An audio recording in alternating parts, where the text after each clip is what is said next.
মাত্র ২০ দিনের ব্যবধানে ২ দফায় দাম বেড়েছে সুগন্ধি চালের। বিশেষ করে উৎসব পার্বণের অন্যতম অনুষঙ্গ সুগন্ধি চিনিগুড়া চালের দাম আকাশ ছোঁয়া। বস্তা প্রতি এই চালের দাম বেড়েছে ২,০০০ থেকে ২২০০ টাকা পর্যন্ত।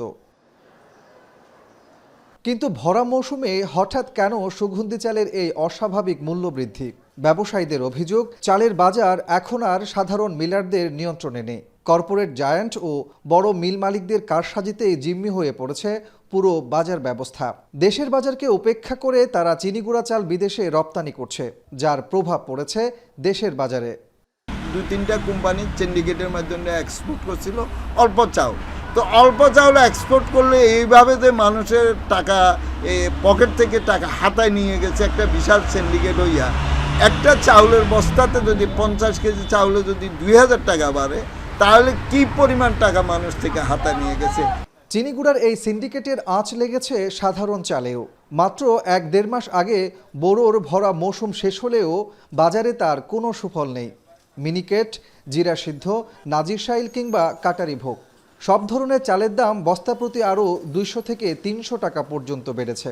এক্ষেত্রে চিনিগুড়ার প্রভাবের পাশাপাশি বাড়তি পরিবহন খরচকে দুষছেন ব্যবসায়ীরা। তেলের দামটা বাড়ার কারণে হয়তো গাড়ি ভাড়া বাড়ছে, কিছুটা ২০-৫০ টাকা বস্তাতে ওইটা বাড়ছে।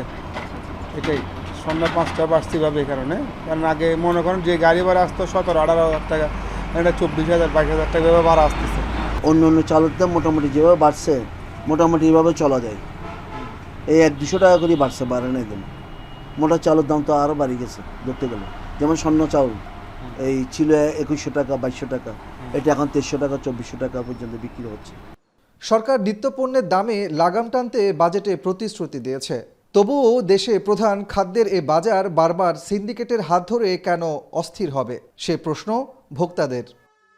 এইভাবে যদি বাড়ে হয়, আমরা মধ্যবিত্তির যারা পরিশ্রম করে তারা তো চলার কষ্ট আরও বেশি।